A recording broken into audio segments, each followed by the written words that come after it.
Welcome to JACC This Week, where impactful science meets global insights. I'm Dr. Carolyn Lam, here with Dr. Harlan Krumholz, as we go beyond summaries of papers and discuss why the findings matter, what was debated behind the scenes, and how the field should be thinking differently.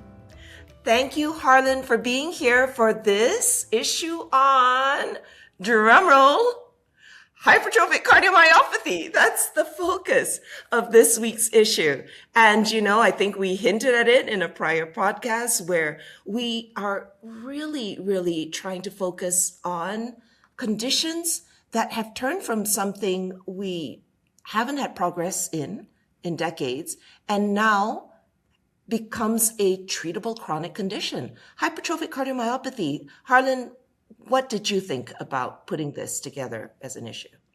Well, as you said, this has been a transformative area and it's experiencing a lot of growth, attention, and naturally then there becomes a lot of evidence that's being generated.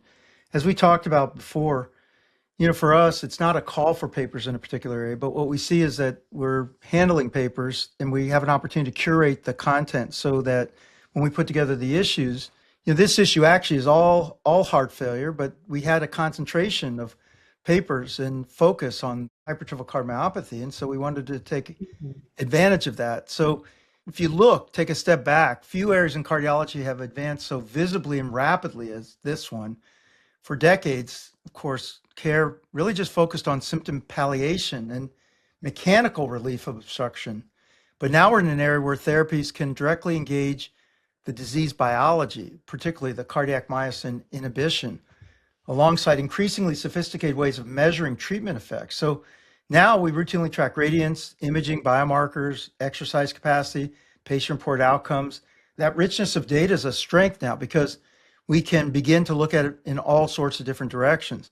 So one of the trials that we ended up focusing on in this issue is the MAPLE trial. And, MAPLE is an interesting piece that stands for metoprolol versus Aficamten in patients with left ventricular outflow tract obstruction. And this was a phase 3 multi-center randomized double-blind trial that directly compared Aficamten monotherapy with metoprolol monotherapy in these adults who were symptomatic.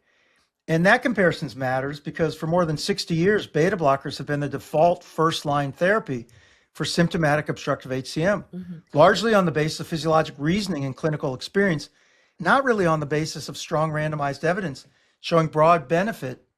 So this was sort of represents the straw man, is beta blockade. And MAPLE-HCM took 175 patients between 18 and 85 with New York Heart Association class 2 or 3 symptoms and preserved ejection fraction and significant obstruction. And then, they randomized them and were testing them. So this trial becomes one of great interest. The main trial was published in the New England Journal of Medicine. For us, it was an opportunity to give light to a sub-study that was going to give more perspective on the trial. And, we're often doing that if the trial itself was able to shed light on it. In this case, they're looking at multi-domain responder analysis and really looking at a broad range of outcomes and saying, instead of asking whether one measure improved, the investigators asked how many patients experienced improvement across multiple aspects of disease burden. And so in this study, when you look at it that way, the contrast was pretty striking. About 78% of patients treated with Aficamten were positive and complete responders across multiple clinically relevant domains, and only a very small percentage of patients with metoprolol met that bar, showing sort of the dominant benefit of Aficamten for these patients. I know what you thought of it, Carolyn, but I thought it was a pretty impressive finding. I loved it, and I thought that editorialists said it so beautifully. There was a wonderful editorial by Bettina Heidecker calling it, "Is it a turning point in obstructive hypertrophic cardiomyopathy?" And she says, rather than just establishing a superiority in controlling symptoms and gradients, great expectations lie in demonstration that myosin inhibitors in general, may be true modifiers of the long-term trajectory of the disease. I think that just beautifully encapsulates the significance of why we're taking time to discuss this paper, to look at the results in a multifaceted way, because it's so true. that patients care much more than just a number that's a gradient.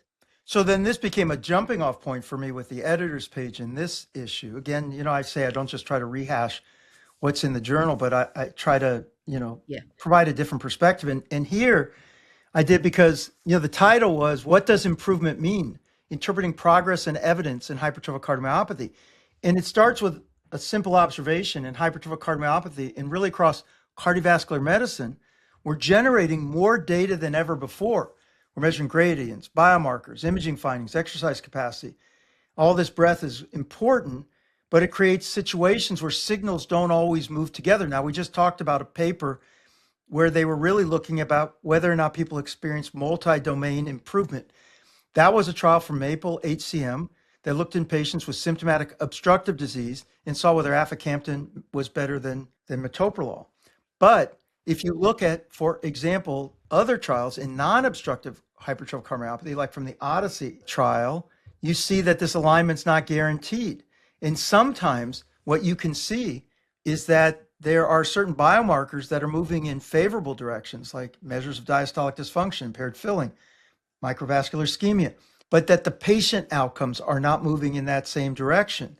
And so in the editor's page, I sort of explore this fact that surrogates can be helpful. They can definitely be helpful, help us understand mechanism. They can help us in understanding whether or not there are favorable physiologic effects occurring under the hood, but they're not a substitute for actually how people are feeling or whether or not they're having events. And so we need to be able to understand that when they diverge, that's a point where we're trying to figure out, what does that teach us? But the fact that the biomarkers, for example, may be moving in a favorable direction doesn't overcome the fact that patients actually didn't feel or get better. And so we need to be able to think about, what does that mean for practice? Well, we're not seeking to improve biomarkers, we're seeking to improve patient outcomes. So that wouldn't be a motivator to treat, but it might help us understand, why was there the disconnect? Shouldn't that be connected? What was it that undermined that relationship? And it's an opportunity for learning so that we can do a better job next time and build on that next study that helps us ultimately do what we want to do, which is improve patient outcomes. And by the way, it could have also been we weren't studying them long enough. So we have to continue to study over longer periods of time to understand, does that benefit manifest later?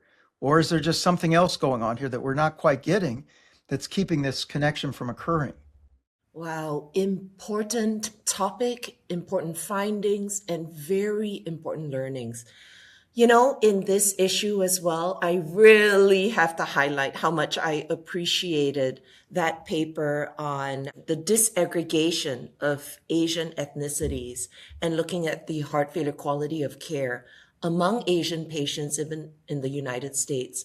I just really loved how Nilay Shah and colleagues looked at heart failure care, not among this big lumped amorphous group of Asian versus other ethnicities, but really broke it down to understand the different Asian ethnicities.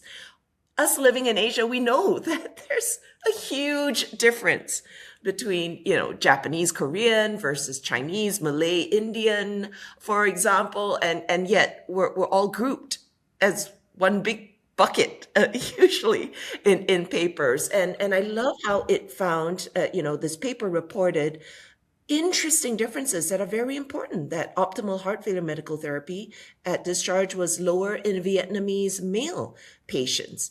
And in Filipina female patients, there was shorter length of stay and less likely to get optimal medical therapy or follow-up or heart failure education. I mean, these are important for us to be able to target susceptible groups and vulnerable groups in our heart failure care. And the accompanying editorial said it so well: meaningful disparities in heart failure measures and outcomes are likely to be obscured by aggregating Asian subgroups into a singular monolithic category. I could go on and on about this, but love that paper. What do you think, Harlan? Yeah, I mean, I think it's extraordinary that we've always treated 2/3 of the world's population as a single group. And it's not just the genetics that may be different, but of course the context of people's lives, their diets, behaviors, exposures. there's just so much nuance to this, and we need to do better, and I think this study illuminates that, there's great heterogeneity, variation among different groups under that umbrella term Asian. And we need to be able to be thinking about more personalized, customized labeling of individuals. What are we really trying to get at? But the idea of mashing Asians all together in one sort of single term is nonsensical. And it has been the norm, and we need to move away from it. And this is a first step towards it. We're proud to be moving in that direction. We certainly recognize that Asia's a vast land with, very different groups of people, and for us to just be talking about Asians doesn't make any sense. I so appreciate that you've got that perspective too, from having worked so much in many parts of Asia, which is another topic we'll come to in future issues. I remember that promise I made in our very first podcast episode here that I will make you speak in Mandarin on one of these podcasts. It's not going to be this one, because there is one other topic I want to touch on before we end. And that's, this issue is also forward-looking in heart failure in talking about AI. And there's a beautiful paper trying to answer the question, can AI-driven analysis of electrocardiograms, or ECG AI, augment the prediction of incident heart failure? And does this add to traditional clinical risk scores? Beautiful data from the Framingham Heart Study, even showing that this ECG AI is indeed an automated, scalable method that can enhance our risk stratification for incident heart failure. All of this, though, does bring up the question, what kinds of AI papers are we looking for at JACC, Harlan? Well, I think that's a really good question. And actually, we wrote an editor's page on this, led actually by Sneha Jain from Stanford, but a bunch of our associate editors. And even you were on this paper. Yeah. By the way, people should know that among your many talents are you also have deep expertise in artificial intelligence, and have even founded a company that's focused on AI directed towards echo interpretation, which is very successful and making important contributions. Yes, thank you. This is an important question, because now we are receiving a higher volume of these papers, and we ask questions. We said, does this manuscript meet a critical cardiovascular need? And we also think about, where is it in its development of AI? Is it a proof of concept, initial development and validation?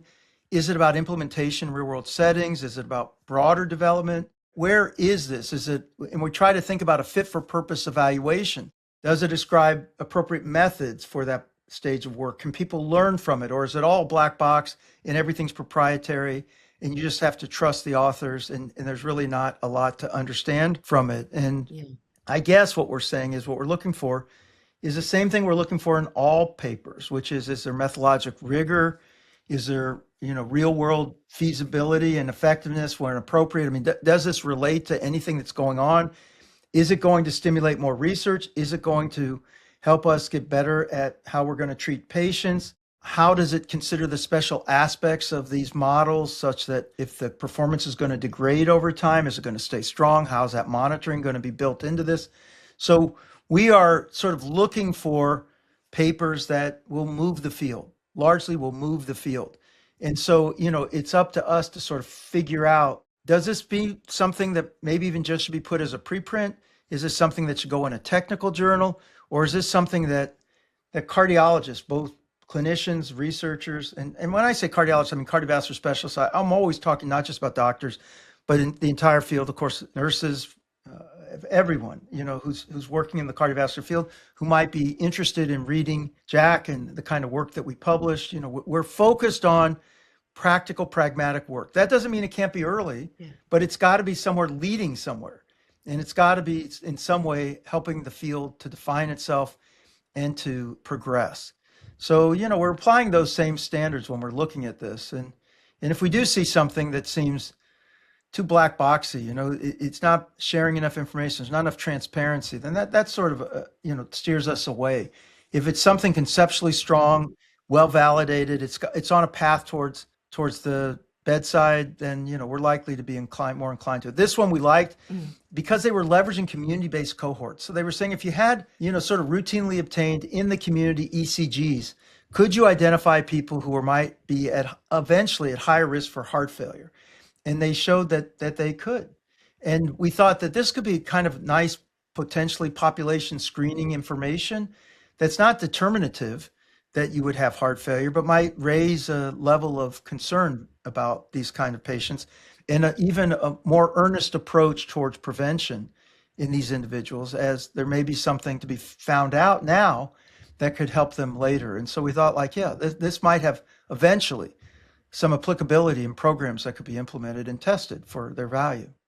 Harlan, may I even stretch further by saying, I think that we are making JACC the place for the publication of AI papers in cardiology that you want to reach a clinical audience with. I mean, which other journal where you've got an editor-in-chief who understands it so well, who has, forged new pathways in preprint publications?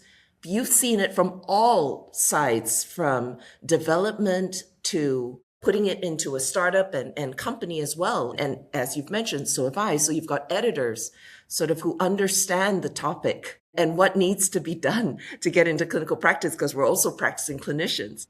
Would you say that? I think we are. I think we've got an edge. Well, I appreciate that. Let me say, I always try to steer away from compare. I wish all my competitors the very best, and the one who we're competing against is ourselves. We want to be better all the time, and so we're working toward that. But I will say that I believe that AI is, as many do, an extraordinarily transformative technology that will change medicine. And you'll see a lot of this content in JACC, not because we're saying we want to be an AI journal, but because you're not going to be able to be talking about the progress in our profession unless you're publishing work that's helping to guide the future application of artificial intelligence. And so there are going to be nuances. How do we stay out of trouble? How do we leverage it for the best? What represents good evidence? How should we be interpreting that kind of evidence? When is it ready to progress to bedside? When do we need to be concerned and try to hit the pause button? All these things are going to be coming up in future years. And yeah, we want to be a great place for people to send us their work in this area, to send us their thoughts, their opinions, help us to shape the future through the journal. And I'm really proud that we've got AEs who are really savvy on this. We've got people like you working with us who are very savvy on this. And we're going to continue to be a great place for this. And anyone who's listening, welcome. Anyone who's reading, we look forward to your comments on it. But yeah, you're not going to be able to keep up with the times unless you're a great platform for this kind of content. Wow, and you heard it right here on JACC This Week. You've been listening to JACC This Week, bringing impactful science with global insights. If you like what you heard, subscribe, share, and email us at jacc@acc.org. Thank you, and see you again next week.